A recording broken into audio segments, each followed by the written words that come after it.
Ailəsinə söz keçirdə bilməyən keçmiş deputat Ana Vətən Partiyasının rəhbəri Fəzail Ağamalı özlərindən başqa heç bir işə yaramayan partiyasından istefa verib, öz yerinə deputat olan qızı Günay Ağamalını öz yerinə partiya sədri seçərkən buna qarşı çıxan oğlu Elçin Ağamalı ilə əlbəyaxa davaya çıxıblar. Xəbəri oxuyanda belə adam bilmir, ailə məişət söhbətidir, ya uşaqlar arasındakı soska davasıdır, yoxsa xalqın gələcəyinə töhfə verən siyasi partiyaya güya lider seçirlər. Bunlar necə ailədir ki, evdə söhbət edib məsələni anlaşıb gəlmirlər?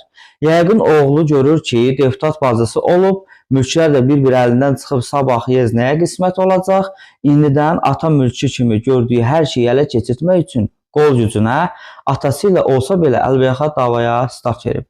Həqiqətən də biabırçılıqdır. Xalqın adından çıxış edib, vədlər verib, öz ailələri üçün imperiya qururmuşlar bunlar.